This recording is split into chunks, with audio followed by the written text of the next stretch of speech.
You're watching BrainStorm Acres. Today, Irene tends the garlic. We want to encourage large bulb growth. It's easy and doesn't take much time.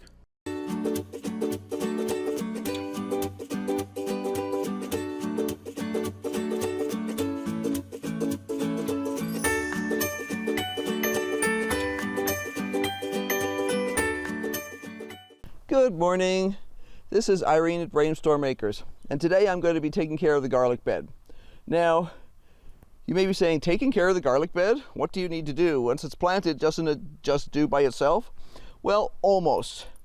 Because this is not the first year this garlic bed has been in existence, I still have a few odd bits and pieces of stems and stuff that I usually wind up pulling out every time I sit down. And then, of course, there's the occasional weed that manages to magically appear. So there's always a few of these things here. But the big thing is scapes. And scapes are simply the top of your garlic plant where they're trying to produce flowers.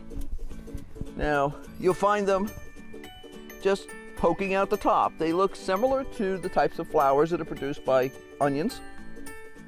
And it's very important to cut these off. I have two types of garlic in this bed. The back row here is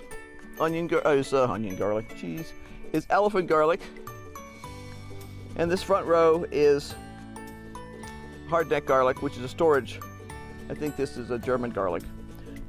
You'll notice also these plants in here. These are sunchoke, also called Jerusalem artichokes, and they cohabitate happily in here. It's very important to cut these scapes every year when they come up, because you want the plant to direct all its energy into the root bulbs, not into the flower. And the same is also true with onions. But this morning I'm just going to deal with the garlic. So all I've done is I've come along and I'm looking for, like, this one's not quite ready to cut. I can't quite get a scissor in there. But that's what they look like in place. Some of them are, you know, they've got longer stems on them already. This one came off of here. And it was super easy to just take a pair of shears, get in there and snip them off.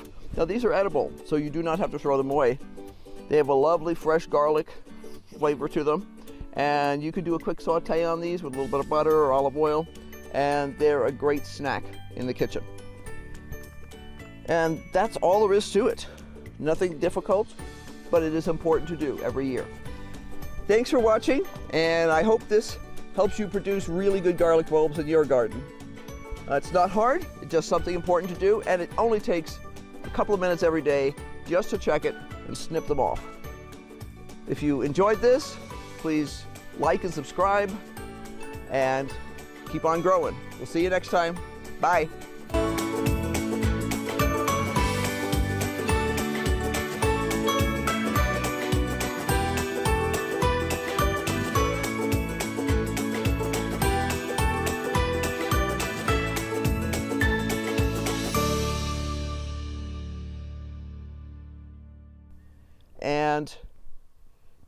And I have no idea what I'm going to say.